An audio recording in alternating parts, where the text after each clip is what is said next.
نحمده ونصلي على رسوله الكريم اما بعد فاعوذ بالله من الشيطان الرجيم بسم الله الرحمن الرحيم ولا تقولوا لمن يقتل في سبيل الله اموات بل احياء ولكن لا تشعرون وَلَنَبْلُوَنَّكُمْ بِشَيْءٍ مِّنَ الْخَوْفِ وَالْجُوعِ وَنَقْصٍ مِّنَ الْأَمْوَالِ وَالْأَنفُسِ وَالثَّمَرَاتِ وَبَشِّرِ الصَّابِرِينَ الَّذِينَ إِذَا أَصَابَتْهُم مُّصِيبَةٌ قَالُوا إِنَّا لِلَّهِ وَإِنَّا إِلَيْهِ رَاجِعُونَ أُولَٰئِكَ عَلَيْهِمْ صَلَوَاتٌ مِّن رَّبِّهِمْ وَرَحْمَةٌ وَأُولَٰئِكَ هُمُ الْمُهْتَدُونَ صدق اللہ العظیم۔ رب اشرح لی صدری ویسر لی امری واحلل عقدۃ من لسانی یفقہوا قولی۔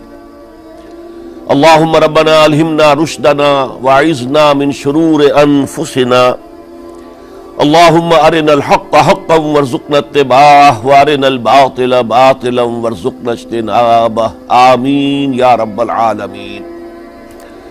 معزز حاضرین اور محترم ناظرین و سامعین، السلام علیکم ورحمۃ اللہ وبرکاتہ۔ آج ہماری سہ روزہ تقاریر کی آخری کڑی ہے۔ آپ کو یاد ہوگا کہ سب سے پہلے خطاب میں ہم نے قرآن کا فلسفہ شہادت سمجھا، قرآن مجید میں یہ اصطلاح کس معنی میں آئی ہے، اور اس کے ساتھ ہی امت مسلمہ کا فرض منصبی، وَكَذَلِكَ جَعَلْنَاكُمْ أُمَّةً وَسَطًا لِتَكُونُوا شُهَدَاءَ عَلَى النَّاسِ وَيَكُونَ الرَّسُولُ عَلَيْكُمْ شَهِيدًا۔ تو اللہ کے دین کو بالفعل قائم کرنے کے لیے، تاکہ نوع انسانی پر ایک ابدی حجت قائم ہو جائے کہ اللہ کا دین قابل عمل ہے، اسے قائم کیا جا سکتا ہے، اور یہ بہترین سماجی نظام ہے، پولیٹیکو سوشو اکنامک سسٹم اس سے بہتر آج تک چشم فلک نے نہیں دیکھا۔ یہ حجت قائم کرنے کے لیے جن حضرات نے اپنی جانوں کا نذرانہ پیش کر دیا، گویا کہ وہ اللہ کے گواہ قرار پائے، ان کے لیے لفظ شہید استعمال کیا گیا۔ دوسرے لیکچر میں آپ کو یاد ہوگا کہ ہم نے یہ بات سمجھنے کی کوشش کی کہ جب اللہ کا دین جزیرہ نماء عرب میں قائم ہو گیا، اور گویا کہ ہم کہہ سکتے ہیں کہ انقلاب محمدی علی صاحب الصلاۃ والسلام کی تکمیل ہو گئی، تو جیسے کہ ہر انقلاب کے ساتھ ہوتا ہے، اس کے بعد کچھ کاؤنٹر ریولوشنری موومنٹ شروع ہوئی۔ چنانچہ سب سے پہلے اندرون ملک عرب جھوٹے نبی کھڑے ہو گئے، نبوت کے جھوٹے دعوے دار، اور بہت سے لوگوں نے حکومت کو زکوٰۃ ادا کرنے سے انکار کر دیا، اور یہ فتنہ اتنا بڑا تھا کہ واقعہ یہ ہے کہ اگر اسے کرش نہ کر دیا جاتا تو انقلاب محمدی علی صاحب الصلاۃ والسلام اسی وقت ناکام ہو جاتا۔ یہ حضرت ابو بکر صدیق رضی اللہ تعالیٰ عنہ کے فضائل کا سب سے درخشاں باب ہے کہ انہوں نے اپنے عزم اور ہمت اور استقلال اور اللہ پر اعتماد، اللہ پر توکل اور بھروسے کے ساتھ ان دونوں فتنوں کو آئرن ہینڈ کے ساتھ کرش کر دیا، اور سال سوا سال ہی میں ان دونوں کاؤنٹر ریولوشنری موومنٹس کو ختم کر کے اس کے بعد انہوں نے جلد ہی اس نظام کا گویا کہ انچارج حضرت عمر رضی اللہ تعالیٰ عنہ کو بنا دیا کہ جو خلیفہ ثانی ہے۔ پھر ہم نے دیکھا کہ حضرت عمر کے زمانے میں رضی اللہ تعالیٰ عنہ توسیع کا جو عمل ہے، توسیع انقلاب محمدی کا عمل بڑی تیز رفتاری کے ساتھ جاری ہوا، فتوحات کا سیلاب آیا، ایران پوری سلطنت تہس نہس ہو کر رہ گئی، اس کے پرچے اڑ گئے، سلطنت روما اپنے تمام شمالی افریقی مقبوضات سے محروم، مغربی ایشیا سے اسے بے دخل کر دیا گیا، صرف وہ یورپ کے اندر محدود ہو کر رہ گئی۔ اب ظاہر بات ہے کہ اس کے خلاف بھی تو پھر رد عمل ہونا تھا، کاؤنٹر ریولوشنری موومنٹس اٹھنی تھی۔ تو سب سے پہلے حضرت عمر رضی اللہ تعالیٰ عنہ کی خلافت اور اس کے چراغ کو بجھانے کے لیے ایران کی طرف سے رد عمل ظاہر ہوا۔ ہرموزان جو ایک بڑا ان کا جرنیل تھا، اس کی سازش اور ابو لولو فیروز کے ذریعے سے حضرت عمر رضی اللہ تعالیٰ عنہ کو شہید کر دیا گیا۔ سمجھا یہ گیا تھا کہ یہ ساری عمارت شاید اسی شخصیت کی بل پر کھڑی ہے، لہذا جب میدان سے حضرت عمر ہٹ جائیں گے تو یہ خلافت کی پوری عمارت جو ہے وہ زمین بوس ہو جائے گی۔ لیکن معلوم ہوا یہ عمارت محمد کی بنائی ہوئی تھی صلی اللہ علیہ وسلم۔ کھنڈر بتا رہے ہیں عمارت عظیم تھی، بڑی عظیم عمارت تھی جو حضور نے تعمیر کی تھی، لہذا حضرت عمر کی شہادت سے کوئی فرق واقع نہیں ہوا۔ حضرت عثمان رضی اللہ تعالیٰ عنہ آ گئے میدان میں، اور میں بتا چکا ہوں آپ کو کہ ان کے دور خلافت کے جو 12 سال ہیں ان میں سے پہلے 10 سال بالکل حضرت عمر فاروق رضی اللہ تعالیٰ عنہ کی خلافت کے دور کی مثال ہے۔ اسی تیزی کے ساتھ انقلاب جو ہے آگے بڑھ رہا تھا، فتوحات کا دائرہ پھیل رہا تھا، اور اندرون ملک پورا امن، سکون، اطمینان اور چین تھا۔ لیکن ان کی دور خلافت کے آخری دنوں میں اب یہودیوں کی طرف سے رد عمل اور ایک کاؤنٹر ریولوشنری موومنٹ عبداللہ ابن سبا کے ذریعے سے، کہ جس نے اسلام کا لبادہ اوڑھا اور منافقت کے پردے کے ساتھ وہ عالم اسلام میں داخل ہوا، اور اس نے چونکہ دیکھ لیا کہ پرانی چپقلش ہے، پرانی چشمک ہے جو قریش کے 2 بڑے قبیلوں کے مابین یا 2 بڑے گھرانوں کے مابین چلی آ رہی تھی، بنو ہاشم، بنو امیہ۔ تو پہلے 2 خلفاء جو تھے وہ نہ بنو ہاشم سے تھے نہ بنو امیہ سے تھے۔ حضرت ابو بکر صدیق بنو تیم سے تھے، حضرت عمر بنی عدی میں سے تھے، لیکن حضرت عثمان اب بنو امیہ میں سے تھے۔ اس کو انہوں نے گویا کہ دکھتی رگ بنا کر پکڑا اور پروپیگنڈا شروع کیا کہ خلافت تو بنو ہاشم کا حق ہے، کیونکہ حضور ہاشمی تھے صلی اللہ علیہ وسلم۔ تو گویا کہ عثمان غاصب ہیں رضی اللہ تعالی عنہ، بلکہ ان سے دونوں پہلو جو تھے حضرت عمر اور حضرت ابو بکر وہ بھی غاصب ہیں۔ اس کے ساتھ ہی فتنے کی مختلف شکلیں انہوں نے شروع کی۔ یہ الفتنۃ الکبریٰ کہلاتا ہے ہماری تاریخ میں، عظیم ترین فتنہ، جس کے نتیجے میں حضرت عثمان رضی اللہ تعالیٰ عنہ شہید ہو گئے۔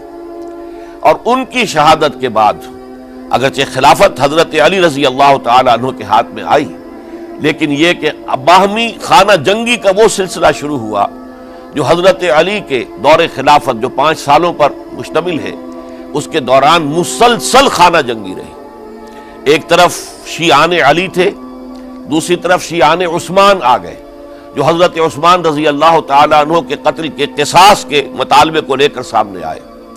جنگ جمل ہوئی، ایک رات میں 10,000 مسلمان شہید ہوئے۔ جنگ صفین میں 74,000 مسلمان شہید ہوئے۔ جنگ نہروان میں پھر 4,000 مسلمان شہید ہوئے۔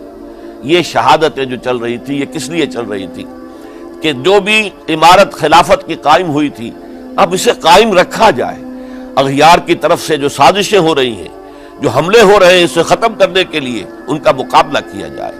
تو یہ اور اس کا یہ دور ختم ہوتا ہے حضرت علی کی شہادت پر رضی اللہ تعالی عنہ۔ اور یہ بات نوٹ کر لیجئے کہ حضرت علی کو شہید کرنے والے وہ خارجی تھے۔ عبد الرحمن ابن ملجم خارجی طبقے سے تعلق رکھتا تھا، جو پہلے حضرت علی کے لشکر میں شامل تھے، لیکن جب حضرت علی نے رضی اللہ تعالی عنہ تحکیم اور ثالثی کی تجویز قبول کر دی تو وہ ناراض ہو گئے کہ اللہ تعالیٰ ہی ہے حاکم اور حکم، ان الحکم الا للہ، یہ انسانوں کو حکم کیوں بنا لیا گیا؟ اور اس میں اتنی شدت اختیار کی کہ وہ علیحدہ ہو گئے، اس لیے انہیں خوارج کہا گیا۔ انہوں نے رائے یہ قائم کر دی جو مسلمان کبھی کوئی گناہ کبیرہ کا ارتکاب کرے گا وہ کافر قرار پائے گا، جب کافر ہوگا تو گویا کہ مرتد ہے تو واجب القتل، اس کا مال، اس کی عزت سب مباح ہے۔ یہ ہمارا سب سے پہلا گمراہ ترین فرقہ تھا۔ انہی میں سے 3 افراد نے بیٹھ کر اسکیم بنائی کہ یہ 3 افراد ایسے ہیں کہ جن کو اگر میدان سے ہٹا دیا جائے تو شاید مسلمانوں کی باہمی خانہ جنگی ختم ہو جائے اور مسلمان پھر کسی ایک خلیفہ پر راضی ہو جائیں، اور یہ تینوں کافر ہیں، معاذ اللہ ثم معاذ اللہ۔ حضرت علی کافر ہیں، ان کو قتل کرنے کی ذمہ داری عبد الرحمن ابن ملجم نے لی۔ حضرت معاویہ قاتل ہیں، ان کے لیے کسی اور کو اسائن کیا گیا۔ عمرو بن العاص قاسم ہیں، ان کے لیے کسی اور کو اسائنمنٹ دی گئی۔ ہوا یہ کہ حضرت عمرو بن العاص وہ تو اس روز فجر کی نماز میں آئے نہیں، ان کی جگہ جو امام تھا وہ شہید کر دیا گیا۔ حضرت معاویہ رضی اللہ تعالی عنہ ان پر وار اوچھا پڑا، زخمی تو ہوئے لیکن یہ کہ پھر تندرست ہو گئے۔ حضرت علی رضی اللہ تعالی عنہ پر بہت کاری وار ہوا، اور حضرت علی رضی اللہ تعالی عنہ کی شہادت سن 35 ہجری میں ہو گئی۔ یہ جو خلافت راشدہ کا اختتام یا تو سن 35 ہجری میں حضرت علی کی شہادت سے سمجھا جائے گا، یا میری ذاتی رائے ہے کہ نہیں، اس میں حضرت حسن کا دور خلافت بھی شامل ہونا چاہیے۔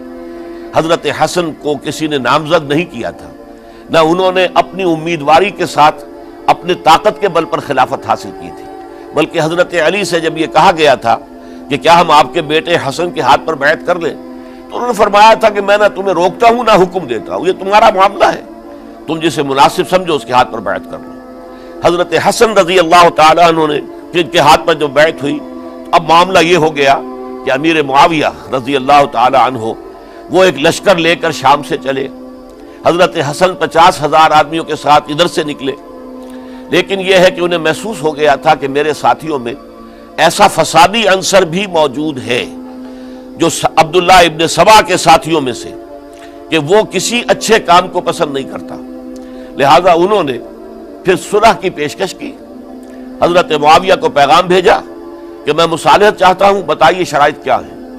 حضرت معاویہ نے بلینک پیپر بھیج دیا، سادہ کاغذ، کہ آپ جو شرائط چاہیں اس پر لکھ دیں، وہ مجھے قبول ہو گئے۔ حضرت حسن نے رضی اللہ تعالیٰ عنہ شرائط لکھ دی، حضرت معاویہ نے قبول کر لی، تو حضرت حسن دستبردار ہو گئے خلافت کے دعوے سے، اور اس کے بعد پھر حضرت امیر معاویہ کی خلافت کی بیعت کی گئی۔ اس سے پہلے انہوں نے خلافت کی بیعت نہیں لی تھی۔ یہ ہے سن 41 ہجری، اور اسے عام الجماع کہا جاتا ہے، یعنی یہ اختتام ہے مسلمانوں کی خانہ جنگی کے دور کا۔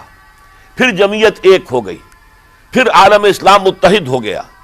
اب پورا کا پورا عالم اسلام حضرت امیر معاویہ کے زیر خلافت تھا۔ اور حضرت امیر معاویہ کون ہے؟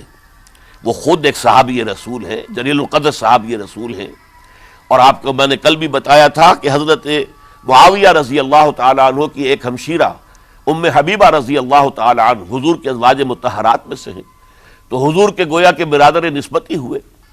جو چند لوگ جو وحی کے لکھنے پر جو کاتبین وحی جو حضور نے مقرر کیے تھے، ان میں سے ایک حضرت معاویہ بھی ہے۔ پھر حضرت معاویہ کے لیے حضور کی دعا ہمیں ملتی ہے، اللہم اجعلہ ہادیا مہدیا، اے اللہ اسے ہادی ہدایت دینے والا بنا دے اور مہدی بنا دے جو ہدایت یافتہ ہو۔ تو یہ ان کی شان ہے۔ اور پھر یہ کہ ان کے زمانے میں جب عالم اسلام متحد ہو گیا، داخلی خلفشار ختم ہو گیا، تو فتوحات کا سلسلہ بھی دوبارہ جاری ہو گیا۔ حضرت علی رضی اللہ تعالیٰ عنہ کے 5 سالہ دور خلافت میں کوئی توسیع نہیں ہو سکی تھی دارالاسلام کی، کوئی مزید علاقے جو ہیں سلطنت اسلامی میں شامل نہیں کیے جا سکے تھے، اس لیے کہ سارا معاملہ تو داخلی خلفشار کا تھا۔ جو خانہ جنگی ہو رہی تھی، ایک دوسرے کی تیروں اور تلواروں اور نیزوں سے 1 لاکھ کے قریب مسلمان ختم ہو گئے تھے، تو اندر سے گویا کہ موشن ٹوٹ گیا اس سیلاب کا۔ تو سیلاب پھر دوبارہ جب امت جمع ہو گئی عام الجماع کے بعد، تو حضرت معاویہ رضی اللہ تعالیٰ عنہ ان کا دور خلافت اب 20 برس ہے۔ اندازہ کیجئے، یہ پورے 20 برس کوئی اندرونی خلفشار نہیں ہوا، کوئی جھگڑا نہیں ہوا، کوئی فساد نہیں ہوا، بلکہ جو فتوحات کا دائرہ تھا شروع ہو گیا۔ بکرار اور سندھ کے علاقے فتح ہوئے، کابل اور یہ افغانستان کا علاقہ فتح ہوا، ترکستان کے علاقوں کے اندر پیش قدمی ہوئی۔ ادھر یہ کہ قیصر سلطنت روما کا اس کے مرکزی شہر قسطنطنیہ پر حملہ کیا گیا، جس کے لیے کہ حضور کی حدیث موجود تھی پیشن گوئی کے طور پر، اول جیش یغزو مدینۃ القیصر مغفورون لہم۔ حضور نے فرمایا تھا کہ جو پہلا لشکر قیصر کے شہر پر حملہ کرے گا تو وہ سب کے سب وہ مغفرت پا جائیں گے، اللہ تعالیٰ ان کی مغفرت فرما دے گا۔ اگرچہ کامیابی نہیں ہوئی، لیکن اس پیشن گوئی کی وجہ سے آپ کو معلوم ہے کہ حضرت ایوب رضی اللہ تعالی عنہ ان کو بھی اس پیشن گوئی کی وجہ سے، حالانکہ 90 برس سے اوپر عمر تھی، لیکن وہ بھی کہا انہوں نے کہ میں بھی اس میں جانا چاہتا ہوں، چنانچہ اس لشکر میں گئے، وہیں فوت ہوئے۔ بہرحال یہ سارے کارنامے اپنی جگہ پر، امن و امان اپنی جگہ پر، اس کے باوجود اہل سنت والجماعت حضرت معاویہ کے دور خلافت کو خلافت راشدہ میں شامل نہیں سمجھتے۔ اس کی وجہ کیا ہے؟ خلافت راشدہ کی شرط اولین قرآن مجید کے حکم کے مطابق امرہم شورا بینہم، مسلمانوں کے باہمی معاملات باہمی مشورے سے طے پاتے ہیں۔ حضرت ابوبکر صدیق رضی اللہ تعالیٰ عنہ سقیفہ بنی سعدہ کے اندر مشورے کے بعد ان کو منتخب کیا گیا اور ان کے ہاتھ پر بیعت ہوئی۔ حضرت عمر رضی اللہ تعالیٰ عنہ کو حضرت ابوبکر نے مسلمانوں سے مشورہ کر کے پھر نامزد کیا۔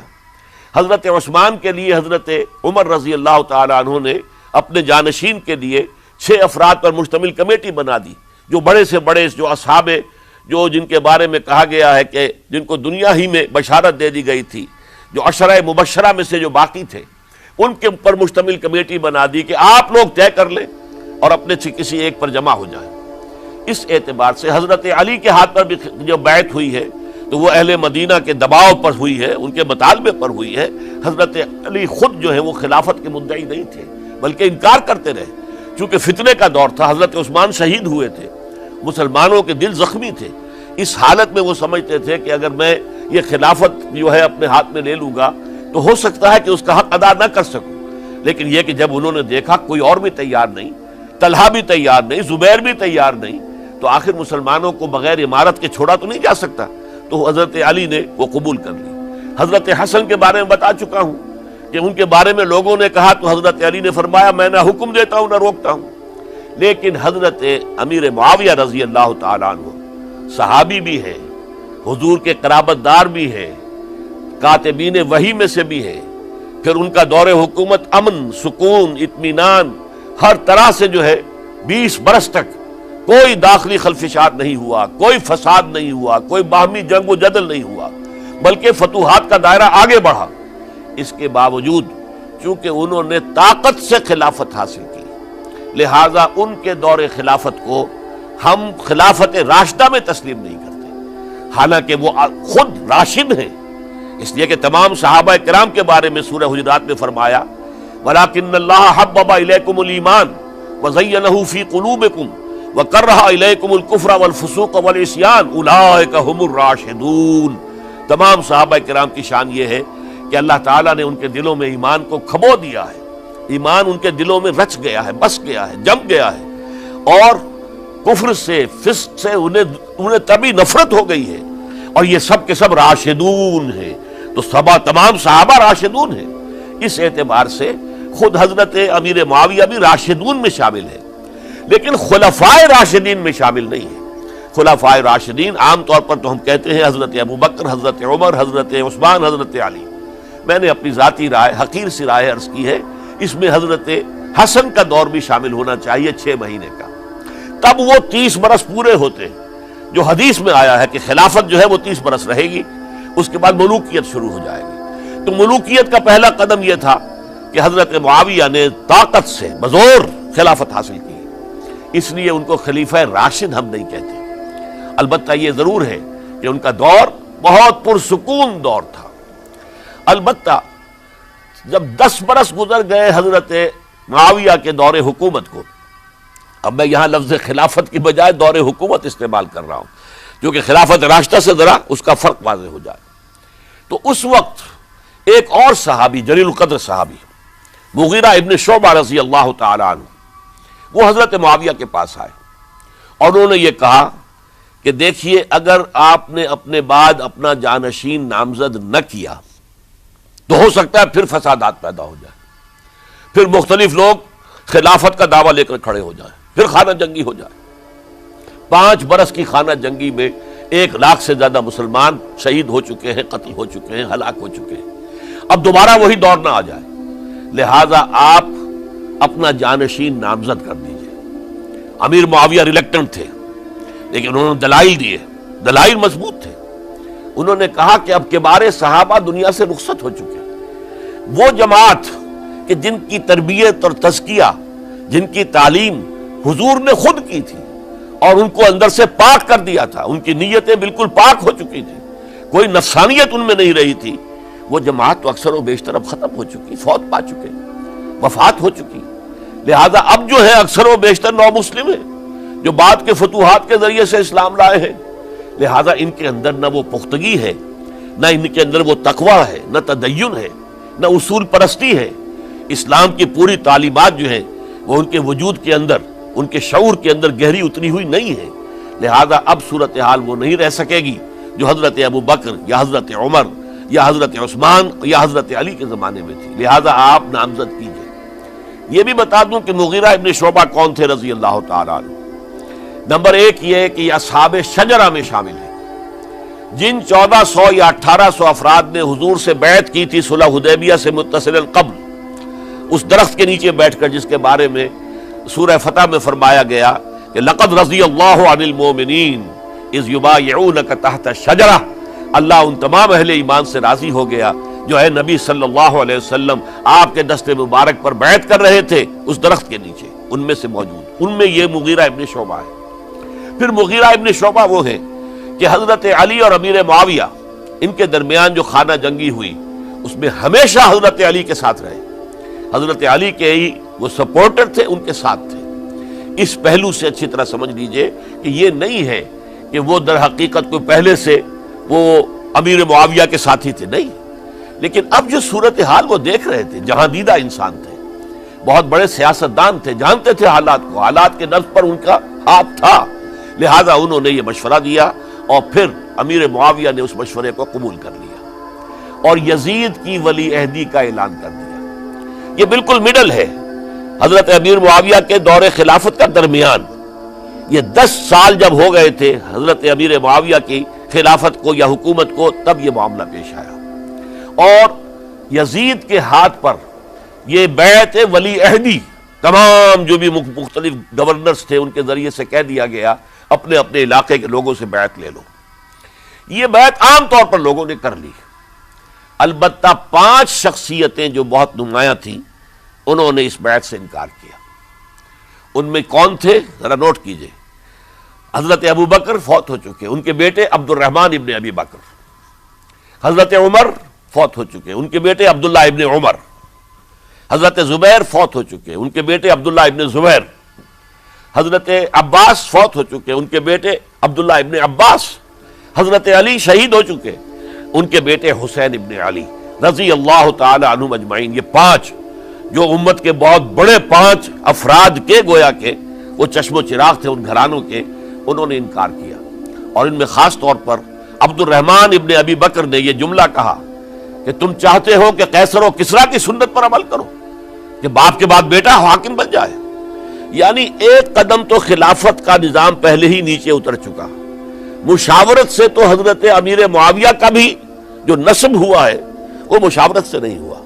ایک درجے میں وہ جو اللہ تعالیٰ کے رسول نے عمارت بنائی تھی شاندار، اس خلافت کا جو سیاسی نظام تھا اس میں ایک تو کڑی آ چکی زوال کی کہ ایک شخص نے طاقت کے ذریعے سے خلافت حاصل کر لی، اب اس کی اگلی کڑی لانا چاہتے ہو کہ قیصر و کسریٰ کے طریقے سے خاندان کے اندر، ایک قبیلے کے اندر یہ خلافت جو ہے یا حکومت جو ہے نسل بعد نسل، باپ کے بعد بیٹا اور بیٹے کے بعد پوتا، اس کو ہم کبھی گوارا نہیں کریں گے۔ حضرت امیر معاویہ بہت دانشمند انسان تھے، انہوں نے ان 5 حضرات پر کوئی تشدد نہیں کیا، کوئی جبر نہیں کیا، بلکہ رہنے دیا، ٹھیک ہے یہ بیعت نہیں کر رہے، ابھی تو بیعت ولی عہدی ہے، کوئی حرج نہیں، لہذا کوئی جھگڑا، کوئی اس وجہ سے کوئی فساد، اس بنا پر کوئی جنگ نہیں ہوئی۔ 10 سال گزر گئے، یعنی 10 سال تک یزید ولی عہد رہا ہے، 10 سال تک، اور اس سوائے ان 5 بڑی شخصیتوں کے جو پوری امت تھی، عوام الناس تھے، ان سب نے اسے قبول کیا۔ یہ صورتحال اب جب پیدا ہوئی جب حضرت امیر معاویہ کا انتقال ہو گیا، یہ سن 60 ہجری ہے، اب سوال پیدا ہوا کہ وہ ولی عہدی کی بیعت اب بیعت خلافت میں منتقل ہو جائے گی، لہذا پھر یہ ہوا کہ سب لوگوں سے، سب گورنروں کو لکھ دیا گیا تمام صوبوں کے اندر کہ اپنے اپنے لوگوں سے بیعت لے لو۔ ظاہر بات ہے کہ وہاں کوئی ریفرنڈم نہیں ہوتا تھا، کوئی ووٹ نہیں ہوتے تھے کہ اس کی پرچیاں ڈالی جا رہی ہوں، ایک ایک شخص سے رائے لینا نہیں ہوتی تھی، بلکہ اس وقت کی جمہوریت یہ تھی اور شورائیت یہ تھی کہ ڈیفرنٹ کلینز ہیں، ڈیفرنٹ فیملیز ہیں، ڈیفرنٹ ٹرائبز ہیں، ان کے سردار، ان کے بڑے لوگ، ان کے اہم لوگ بیعت کر لیں تو گویا کہ سب کی بیعت ہو گئی۔ وہ ایک قبائلی نظام تھا اور اس میں یہ نہیں تھا نظام کے ووٹ بنے ہوئے ہوں اور اس کی پرچیاں ڈالی جا رہی ہوں، تو تمام عالم اسلام نے گویا کہ بیعت قبول کر لی اب یزید کی بحیثیت خلیفہ۔ اب وہ جو 5 آدمی تھے ان میں سے ایک فوت ہو چکے تھے، حضرت عبد الرحمن ابن ابی بکر رضی اللہ تعالی عنہما، دونوں فوت ہو گئے، لیکن باقی 4 رہ گئے۔ ان 4 کو نوٹ کیجئے، اور یہ بڑا سینسٹیو ایشو ہے جس پر میں اب گفتگو کر رہا ہوں۔ ان 4 میں کون ہیں؟ عبداللہ ابن عباس، عمر میں سب سے بڑے وہ ہیں، اور ان کی شان یہ ہے کہ انہیں حبر الامہ کہا گیا ہے، امت کے سب سے بڑے عالم، اور قرآن مجید کے وہ سب سے پہلے مفسر ہیں۔ اصل جو جتنی بھی تفسیری روایات ہمیں ملتی ہیں حضرت عبداللہ ابن عباس کے شاگردوں سے، تابعین سے، لہذا ان کا بہت اونچا مقام ہے۔ حضرت عبداللہ ابن عمر، ان کا مقام بھی آپ کو معلوم ہے، حدیثوں کی کتنی بڑی تعداد ہے جو عبداللہ ابن عمر سے مروی ہے، اور اس کو سلسلۃ الذہب کی پہلی کڑی کہا جاتا ہے۔ روایت حدیث میں جو سنہری زنجیر ہے اس کا آغاز حضرت عبداللہ ابن عمر ہے۔ ایک طرف یہ دونوں ہو گئے، ان دونوں کی رائے کیا ہوئی؟ اگرچہ کام غلط ہوا ہے، یہ اس طریقے سے قیصر و کسریٰ کی روایت پر عمل کرنا غلط ہے، لیکن یہ اتنی بڑی غلطی نہیں ہے کہ اس کی وجہ سے باہمی جنگ و جدال ہو، خوریزی ہو، ایک دوسرے کی گردنیں کاٹی جائیں اور فتنہ و فساد پیدا کر دیا جائے۔ لہذا انہوں نے یزید کی بیعت کر لی۔ 2 حضرات رہ گئے، یہ نسبتاً نوجوان ہیں، ان دونوں کی پیدائش ہجرت کے بعد ہوئی ہے۔ ہجرت کے بعد پہلا بچہ جو مہاجرین میں پیدا ہوا ہے وہ عبداللہ ابن زبیر ہے، بلکہ کچھ عرصے تک مہاجرین میں جب کوئی پیدائش نہیں ہوئی تو وہ مکے مدینہ کے منافقین نے کہنا شروع کر دیا تھا کہ یہ یہاں کے کمزور ہو گئے، نامرد ہو گئے، ان کی اولاد اب چلے گی نہیں۔ تو عبداللہ ابن زبیر جب پیدا ہوئے، اور آپ کو معلوم ہونا چاہیے وہ حضرت ابوبکر صدیق کے نواسے ہیں، حضرت عائشہ صدیقہ کی ہمشیرہ حضرت اسماء کے بیٹے ہیں عبداللہ ابن زبیر، اور زبیر بہت شجاع، بہت ہی بہادر انسان تھے۔ تو عبداللہ ابن زبیر کے اندر بھی وہی کیفیات تھی۔ انہوں نے کہا نہیں، اس غلطی کو ہم برداشت نہیں کریں گے، خونریزی ہوتی ہے تو ہو، لیکن ہم اسلامی نظام کو نیچے اترتا ہوا نہیں دیکھ سکتے۔ جیسے کبھی حضرت ابوبکر نے فرمایا تھا ایبدل الدین وانا حی، کیا دین میں ترمیم اور تنسیخ کر دی جائے گی؟ دین کو بدل دیا جائے گا، دین میں تحریف کر دی جائے گی جبکہ میں ابھی زندہ ہوں؟ میں جیتے جی یہ نہیں ہونے دوں گا۔ حضرت عبداللہ ابن زبیر کی یہ رائے ہوئی، وی ہیو ٹو چیلنج، ہم مقابلہ کریں گے، ہم اسے پیسیولی قبول نہیں کریں گے۔ انہوں نے بیعت سے انکار کیا اور مدینہ چھوڑ کر مکے جا کر حرم کے اندر پناہ گزین ہو گئے۔ یہی معاملہ حضرت حسین ابن علی رضی اللہ تعالی عنہما کا تھا، وہ بھی نہایت شجاع، نہایت جری، نہایت بہادر۔ انہوں نے بھی کہا کہ یہ غلط قیصر و کسریٰ کی روایت جو شروع ہو رہی ہے اسے ہم نے ریزسٹ کرنا ہے اور اسے ہم آگے نہیں چلنے دیں گے۔ ان پر بھی جب دباؤ ڈالا گیا کہ بیعت کرو تو وہ کچھ وقت مان کر، کہ دیکھیے میں ایسا شخص نہیں ہوں کہ تنہائی میں علیحدہ کمرے میں بیٹھ کر بیعت کروں، جب عمومی بیعت لوگے تم سب سے تو میں بھی آ جاؤں گا، اس وقت لوگ فیصلہ کریں گے۔ تو بس اس وجہ سے پھر وہ گورنر جو تھا اس وقت مدینے کا، اسے اجازت لے کر آ گئے اور راتوں رات وہاں سے نکل کر وہ بھی مکے پہنچ گئے۔ تو اب یہ 4 جو ہیں 2 گروہوں میں تقسیم ہو گئے، 2+2۔ 2 کی رائے یہ ہوئی کہ بات غلط ہے، لیکن اس کی بنا پر خونریزی، جنگ و جدال، جنگ آپس میں خونریزی کرنا یہ صحیح نہیں ہے، بلکہ مصلحت اس میں ہے کہ اس کو قبول کر لیا جائے۔ پھر اللہ تعالیٰ کو بہتر حالات پیدا کرے گا اس کے ذریعے سے، تعلیم کے ذریعے، تلقین کے ذریعے سے، جیسے نبی اکرم صلی اللہ علیہ وسلم نے اتنا عظیم انقلاب برپا کیا تھا۔ ہم کوشش کریں گے کہ نظام حکومت کی اصلاح ہو جائے، لیکن اس وقت اگر ہم اڑ گئے تو پھر گویا کہ خونریزی اور فساد اور باہمی جو جنگ ہے وہ شروع ہو جائے گی۔ اور 2 حضرات کی رائے ہوئی کہ نہیں، ہمیں ہر صورت میں ریزسٹ کرنا ہے، خونریزی ہوتی ہے تو ہو، ہمیں جانے دینی پڑتی ہے تو دیں گے، ہم شہادت قبول کریں گے، لیکن اس غلطی کو قبول نہیں کر سکتے۔ تو میں اس کے لیے عرض کر رہا ہوں، یہ تیسری شہادتوں کا جو دور شروع ہوا ہے، پہلا شہادتوں کا دور حضور کا دور، دین کو قائم کرنے کی جد و جہد میں جنہوں نے جانیں دی ہیں۔ دوسرا دور اس دین کے خلاف جو کاؤنٹر ریولوشنری موومنٹس آئی ہیں ان کو رفع کرنے کے لیے جانے دینا. ہزاروں صحابہ کی جانیں اس میں بھی گئی ہیں. مسیلمہ ابن کذاب ہو یا مانعین زکوٰۃ ہو، ان کے خلاف جو جہاد ہوا. پھر ظاہر بات ہے کہ حضرت عثمان رضی اللہ تعالیٰ عنہ کے بعد جو فساد ہوا وہ شہادتیں کیا تھی؟ اس دین کے نظام کو قائم رکھنے کے لیے انٹیکٹ رہے، دشمن اس کے اندر رکھنے ڈالنے میں کامیاب نہ ہو جائے. اب تیسرا دور وہ آ رہا ہے کہ جب کہ داخلی طور پر اس نظام خلافت کے اندر زوال شروع ہو رہا ہے. اس زوال کو روکنے کے لیے کہ وہ اپنی اصل جو خلافت کا نظام اللہ نے اور اس کے رسول نے دیا ہے اس کی بنیاد پر قائم رہے، لہذا ہم ریزسٹ کریں گے اس تبدیلی کو اور میدان میں آ کر مقابلہ کریں گے. یہ حضرت عبداللہ ابن زبیر رضی اللہ تعالی عنہما اور حسین ابن علی رضی اللہ تعالی عنہما، اب ان دونوں میں ایک اختلاف ہوا. حضرت عبداللہ ابن زبیر کی رائے یہ تھی کہ یہ مکہ ہے، یہ اللہ کا گھر ہے، یہ حرم ہے، اور یہاں کے لوگ بہت سے برے اثرات سے ابھی تک بچے ہوئے ہیں، پاک ہیں، لہذا ہمیں یہاں رہنا چاہیے. اس کو مرکز بنا کر ظاہر بات ہے اسی مکے سے محمد الرسول اللہ صلی اللہ علیہ وسلم نے دعوت شروع کی تھی، وہیں سے وہ پھیل کر جو ہے ایک عظیم انقلاب کی شکل اس نے اختیار کی تھی، ایک عظیم مملکت جو ہے حضور چھوڑ کر گئے تھے. تو ہمیں مکے میں رہ کر ہی اپنی تحریک شروع کرنی چاہیے.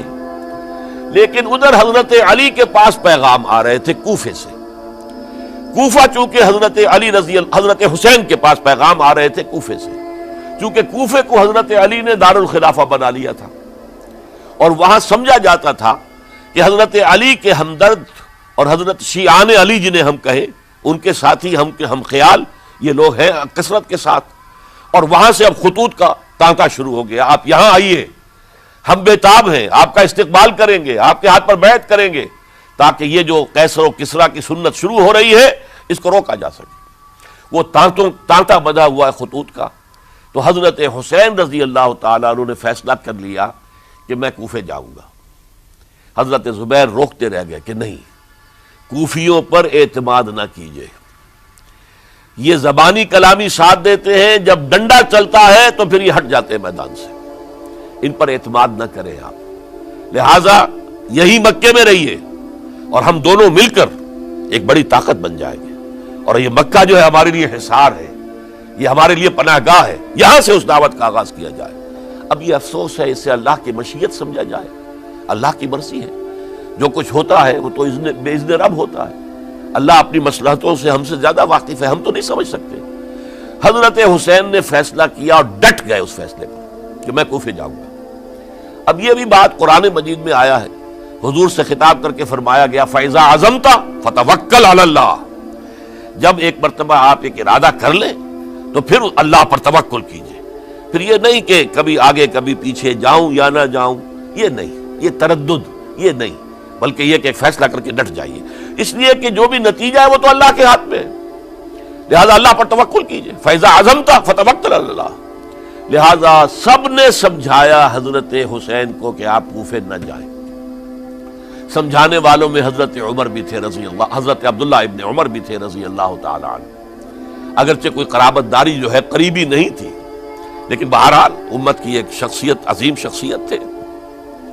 سمجھانے میں سب سے زیادہ زور صرف کیا ہے حضرت عبداللہ ابن عباس نے رضی اللہ تعالی عنہما. اور حضرت عبداللہ ابن عباس کون ہیں؟ ایک رشتے سے حضرت حسین کے چچا ہیں، ایک رشتے سے حضرت حسین کے نانا ہیں. کیوں؟ حضرت علی اور حضرت عبداللہ ابن عباس چچا زاد بھائی ہیں. عباس کے بیٹے، ابو طالب کے بیٹے، عباس اور ابو طالب بھائی ہیں. تو یہ فرسٹ کزن تھے حضرت علی اور عبداللہ ابن عباس رضی اللہ تعالی عنہ.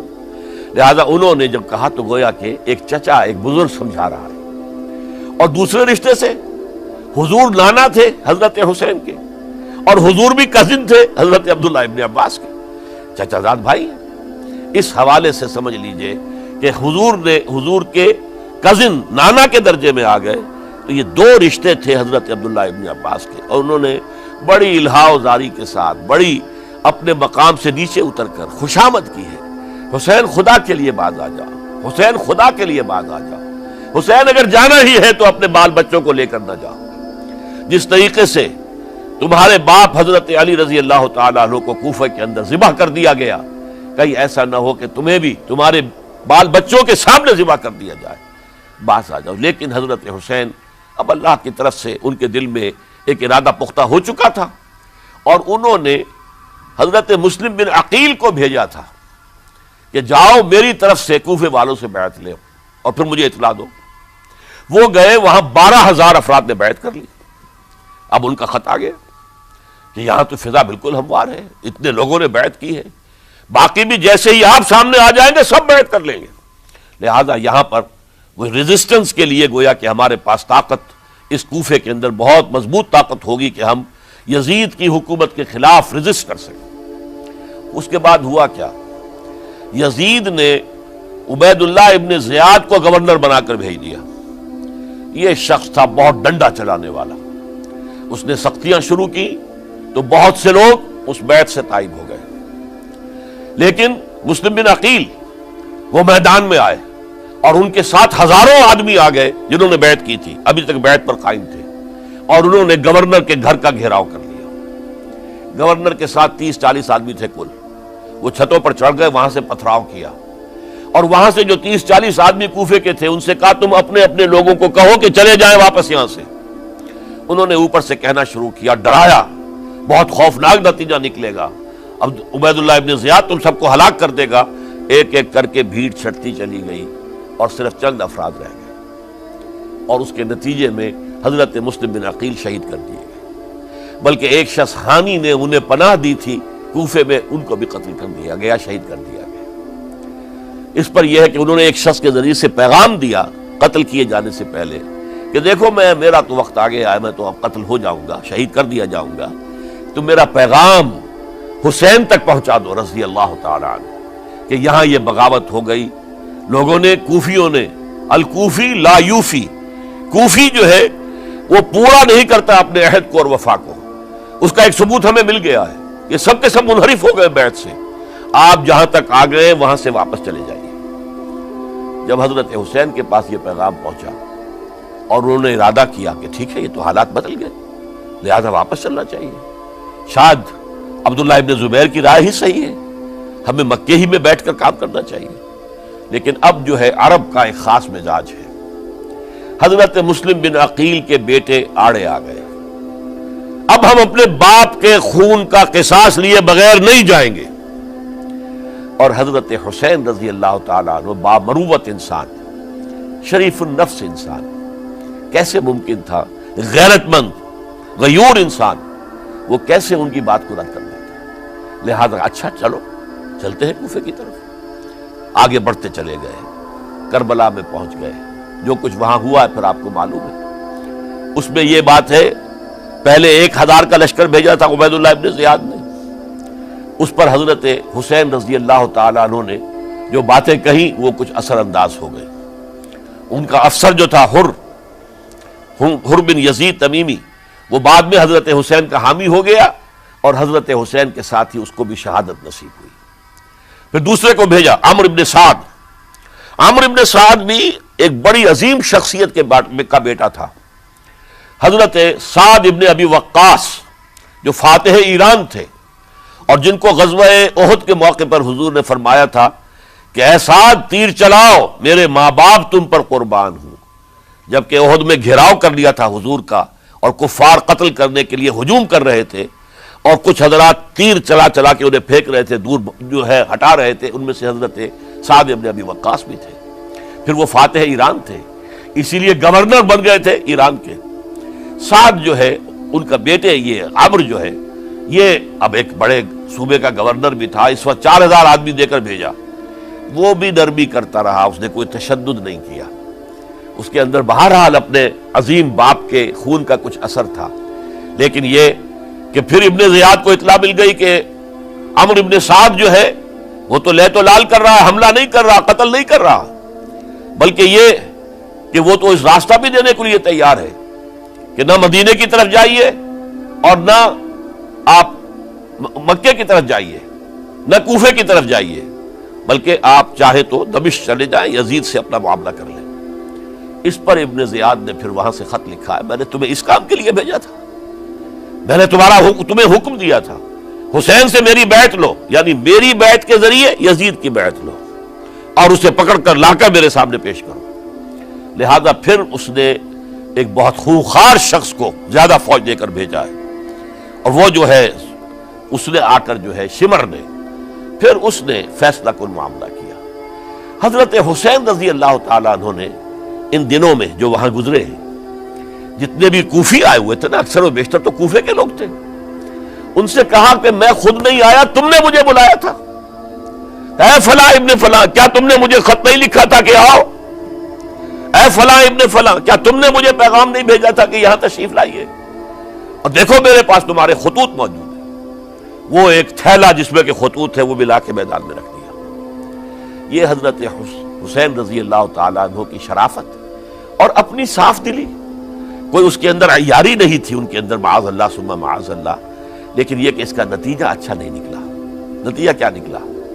اب انہیں پتا چل گیا کوفیوں کو، اگر اب حسین زندہ دمشق پہنچ گئے یزید کے پاس تو یہ ہم سب کا بھاڑا پھوڑ دیں گے، ہماری شامت آ جائے گی، لہذا اب تو کسی صورت انہیں زندہ نہیں رہنے دینا۔ یہ ایک بڑا اہم واقعہ نوٹ کر لیجیے اس کو، اس لیے کہ حضرت حسین نے ایک ایک کا نام لے کر اے فلاں ابن فلاں، اے فلاں ابن فلاں، اے فلاں ابن فلاں، کیا تم نے خط نہیں لکھا تھا؟ کیا تمہارا پیغام نہیں تھا؟ اب انہوں نے دیکھا کہ یہ بھانڈا اگر یزید کے ہاں جا کر پھوڑ دیا گیا تو پھر ہماری خیر نہیں ہوگی۔ یہی وجہ ہے حضرت حسین کو شہید کرنے کے بعد، یہ نوٹ کر لیجئے، 72 آدمی تھے کل، جس کو کہہ لیں لشکر حضرت حسین کا رضی اللہ تعالیٰ عنہ، ان میں سے 20 خاندان بنی ہاشم کے چشم و چراغ تھے۔ وہ بڑی بہادری سے لڑے ہیں، بڑی بہادری سے لڑے، ایک ایک نے لڑ کر جان دی ہے، بہت سو کو مارا ہے۔ یقاتلون فی سبیل اللہ فیقتلون ویقتلون، قتل کر بھی رہے تھے، قتل ہو بھی رہے تھے، ایک ایک کر کے قتل ہو رہے تھے، شہید ہو رہے تھے۔ 20 جو ہے خاندان بنی ہاشم میں سے شہید ہوئے ہیں۔ حضرت حسین رضی اللہ تعالیٰ عنہ کا ایک بہت ہی انفنٹ چھوٹا بچہ وہ بھی شہید ہوا ہے۔ باقی سب مرد، تمام مرد، سوائے ایک حضرت حسین کے بیٹے حضرت علی بن حسین زین العابدین کہلائے بعد میں، وہ بیمار تھے، وہ جنگ میں حصہ نہیں لے سکتے تھے، وہ بچ گئے صرف۔ اچھا، حضرت حسین شہید ہو گئے، یہ ہے 10 محرم الحرام سن 61 ہجری۔ کیا مطلب ہے؟ حضور کے انتقال کے ٹھیک 50 برس بعد، سن 11 ہجری میں حضور کا انتقال، اور سن 61 ہجری میں حضور کے نواسے اور جن کے بارے میں حضور نے فرمایا سیدہ شباب اہل الجنہ، حضرت حسین شہید کر دیے گئے۔ اور اس کے بعد اس لشکر نے خیموں کو آگ لگا دی۔ یہاں نکتہ سمجھ لیجیے، آگ کیوں لگائی؟ انہیں معلوم تھا ہمارے خلاف ڈاکومنٹری پروف موجود ہے وہاں پر، وہ ہمارے خطوط کے تھیلے وہاں موجود ہیں، اگر وہ باقی رہ گئے تو ہماری شامت آ جائے گی، ہمیں کون بچائے گا؟ ورنہ ظاہر بات ہے کہ اگر تو وہ دشمنی کے انداز میں بات ہوتی تو خواتین کی بھی بے حرمتی کی گئی ہوتی، لیکن نہیں، کسی نے، ظاہر بات ہے کہ خانوادہ نبوت کی کسی خاتون کی بے حرمتی نہیں کی، قطعاً نہیں کی، قطعاً نہیں کی، قطعاً نہیں کی، لیکن خیمے جلانا ان کی ضرورت تھی تاکہ وہ ریکارڈ جو ہے ان کا وہ تلف ہو جائے، سارے خطوط جو ہیں وہ جل جائیں تاکہ ان کے خلاف ثبوت باقی نہ رہے۔ یہ عظیم سانحہ کربلا ہے۔ اب چونکہ یہ ہماری تاریخ کے ان واقعات میں سے ہے جس پر بہت کچھ اختلافات ہیں، مختلف گروہوں کی تعبیرات بہت مختلف ہیں۔ ایک طرف اہل تشیع کا اپنا بیان ہے، دوسری طرف اہل سنت کا ایک اجماعی بیان ہے، تیسری طرف کچھ ایسے لوگ پیدا ہو گئے ہیں جو حضرت حسین رضی اللہ تعالیٰ عنہ پر الزام لگا رہے ہیں اہل سنت میں سے کہ وہ تو حکومت کے طالب تھے، اقتدار کے خواہشمند تھے، واجب القتل تھے۔ معاذ اللہ ثم معاذ اللہ ثم معاذ اللہ۔ حضرت حسین اگرچہ صغار صحابہ میں سے تھے، یعنی حضور کی حیات طیبہ میں ابھی چھوٹے بچے تھے، لیکن ان کا شمار صحابہ میں ہے، اور پھر یہ وہ شخص ہے جو حضور کی گود میں کھیلا ہے، یہ وہ ہے جو حضور کے شانوں کے اوپر جس نے سواری کی ہے۔ علامہ اقبال نے جیسے حضرت اسماعیل کے لیے کہا ہے کہ وہ فیضان نظر تھا یا کہ مکتب کی کرامت تھی، سکھائے کس نے اسماعیل کو آداب فرزندی۔ ظاہر بات ہے حضرت اسماعیل کسی اسکول اور مدرسے دارالعلوم میں پڑھے نہیں تھے کہ وہاں پتہ چلتا کہ والد کا حق کیا ہے۔ یہ فیضان نصر تھا، ابراہیم کی نگاہ کا یہ فیضان تھا کہ بیٹے کے اندر وہ جذبہ پیدا ہوا کہ یا ابت افعل ما تؤمر، ابا جان جو خواب آپ دیکھ رہے ہیں اور جو حکم آپ کو اس خواب کے ذریعے مل رہا آپ کر گزریے، ستجدنی انشاءاللہ من الصابرین۔ تو اسماعیل کا معاملہ اگر یہ تھا فیضان نظر سے، تو حضرت اسماعیل تو حضرت ابراہیم کے پاس زیادہ رہے بھی نہیں، وہ تو مکے میں رہے۔ حضرت عثمان جو حضرت ابراہیم تو شام میں رہتے تھے، کبھی کبھی آ جاتے تھے، بس اس سے زیادہ معاملہ نہیں تھا۔ وہ فیضان نظر حضرت اسماعیل کو تھا، تو حضور صلی اللہ علیہ وسلم کا فیضان نظر کتنا ہوگا اس کا آپ اندازہ کیجئے۔ یہ کوئی جنگ اقتدار نہیں تھی، معاذ اللہ ثم معاذ اللہ ثم معاذ اللہ، بلکہ انہوں نے اپنا ایک فرض منصبی سمجھا ہے کہ میرے نانا کا لایا ہوا نظام اور اس کے اصول اب ٹوٹ رہے ہیں۔ جیسے حضرت ابوبکر کا قول میں نے آج بھی آپ کو سنایا، ایبدل الدین وانا حی، کیا دین میں ترمیم اور تنسیخ کی جائے گی، دین کی باتوں کو بدل دیا جائے گا جبکہ میں ابھی زندہ ہوں۔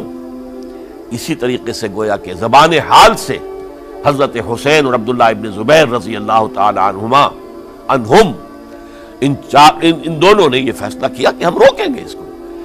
آپ اختلاف کر سکتے ہیں کہ حضرت حسین کی رائے صحیح تھی یا حضرت عبداللہ ابن عباس کی رائے صحیح تھی، یہ کہہ سکتے ہیں آپ، لیکن کسی کی نیت پر حملہ نہیں کر سکتے۔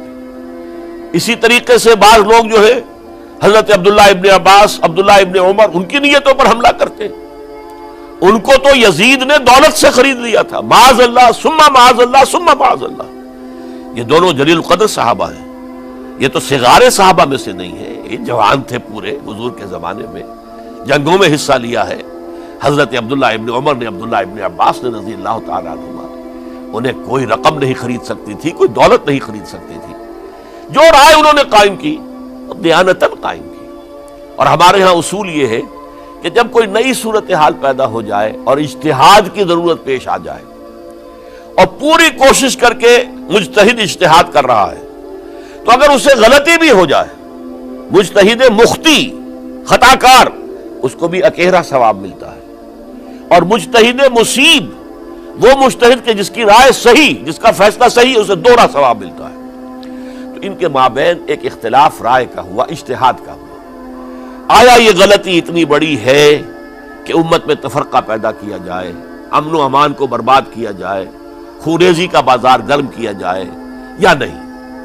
دو کی رائے یہ ہوئی، ان کی مخلصانہ رائے تھی، ان کی دیانت دارانہ رائے تھی، ہم ان کی نیت پر حملہ نہیں کر سکتے، آپ اختلاف کرنا چاہیں تو کیجئے۔ اسی طرح حضرت عبداللہ ابن زبیر اور حضرت حسین ابن علی رضی اللہ تعالی عنہ، ظاہر بات ہے کہ ان کا بھی ایک اجتہادی رائے تھی کہ نہیں، یہ دین کے نظام کے اندر بہت بڑا رکھنا پڑ رہا ہے، یہ تو اب قیصر و کسریٰ کی سنت شروع ہو رہی ہے، یہ اسلام کے دین کے اوپر طریقہ نہیں، عمل نہیں ہو رہا ہے، تو ہم اسے اپنی جانوں کا نذرانہ دے کر بھی اسے روکیں گے، روکنے کی کوشش کریں گے، رکے نہ رکے ہم اپنی جانیں دے دیں گے۔ یہ بھی دیانت دارانہ رائے تھی، مخلصانہ رائے تھی، ان کی نیت پر کوئی حملہ کم سے کم اہل سنت والجماعت میں سے کسی شخص کو حق نہیں ہے۔ اس لیے کہ اہل سنت والجماعت کا کہنا یہ ہے، الصحابۃ کلہم عدول، صحابہ جتنے بھی ہیں وہ سب کے سب عدول ہیں، ان میں بدنیتی نہیں آ سکتی، خطا ہو سکتی ہے۔ اہل سنت کے نزدیک معصومیت خاصہ نبوت ہے، نبوت ختم ہو گئی محمد الرسول اللہ صلی اللہ علیہ وسلم پر، آپ کے بعد معصوم کوئی نہیں، ابو بکر بھی معصوم نہیں، عمر بھی معصوم نہیں، عثمان بھی معصوم نہیں، علی بھی معصوم نہیں رضی اللہ تعالیٰ عنہ اجمعین۔ تو معصوم کون ہوگا؟ عبداللہ ابن عباس بھی معصوم نہیں، عبداللہ ابن زبیر بھی جو ہے معصوم نہیں، حسین ابن علی بھی معصوم نہیں، اسی طریقے سے عبداللہ ابن عمر، عبداللہ ابن زبیر، کوئی معصوم نہیں۔ انہوں نے اپنی رائے قائم کی ہے، اس پر عمل کیا ہے دیانت دارانہ سنسیریٹی کے ساتھ، اور ان کے لیے اللہ تعالیٰ کے ہاں ہر طرح کا اجر و ثواب ہے، سب کے لیے۔ حضرت عبداللہ ابن زبیر کی رائے اس اعتبار سے بہتر ثابت ہوئی انہوں نے مکے میں پھر حکومت قائم کی، 9 برس تک ان کی حکومت قائم رہی، بنو امیہ ختم نہیں کر سکے اسے۔ سن 73 میں جا کر ان کی شہادت ہوئی ہے، اور ایک مرحلہ تو وہ بھی آیا تھا کہ شام اور مصر کی دونوں صوبے جو ہیں وہ بھی ان کے تحت آ گئے تھے۔ تو واقعہ یہ ہے کہ اگرچہ حضور نے ہمیں منع کیا ہے کہ کبھی یہ نہ کہا کرو کہ ایسا ہوتا تو ایسا ہو جاتا، نہیں، جو ہوا اللہ کی مرضی سے ہوا، اللہ کے اذن سے ہوا۔ حدیث کے الفاظ ہیں ان کلمۃ اللہ تفتح عمل الشیطان، یہ جو لو کاش یہ ہو جاتا، کاش یوں ہو جاتا تو بڑے اچھے نتیجے نکلتے، یہاں سے شیطان کا عمل شروع ہو جاتا۔